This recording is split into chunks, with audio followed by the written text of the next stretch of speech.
রিজভী বলেন, আমরা খবরের কাগজ খুললেই রাজনৈতিক দল গঠনের কথা শুনছি। কেউ সভাপতি, কেউ সাধারণ সম্পাদক হবে, এ নিয়ে এক মহা উৎসব শুরু হয়েছে। কিন্তু যাদের রক্তের উপর দাঁড়িয়ে গঠিত সরকারকে তাদের পুনর্বাসনের জন্য বড় ধরনের পদক্ষেপ দেখলাম না। তিনি আরো বলেন, সরকার প্রধান বললেন, ছাত্ররা দল করতেই পারে। হ্যাঁ, আমরা যদি গণতান্ত্রিক মূল্যবোধ বিশ্বাস করি তাহলে করতে পারে, কিন্তু যাদের রক্তের উপর দাঁড়িয়ে কথাগুলো বলা হচ্ছে তাদের রক্তের ঋণ পরিশোধ করা উচিত।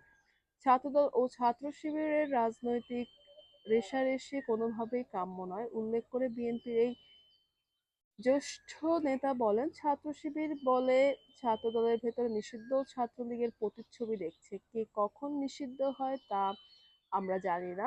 এখন ছাত্রলীগ নিষিদ্ধ কিনা আমরা জানি না। ছাত্র শিবিরকেও নিষিদ্ধ হতে দেখেছি একসময়।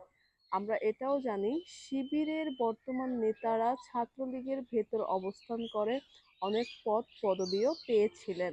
তিনি আরো বলেন, একাত্তরের পূর্ববর্তী সময়ে নিষিদ্ধ ছিল জামায়াত। জিয়াউর রহমান তাদের রাজনীতির সুযোগ দিয়েছেন। এখন তারাই সুযোগ পেলে পেছন দিয়ে ছুরিকাঘাত চেষ্টা করে।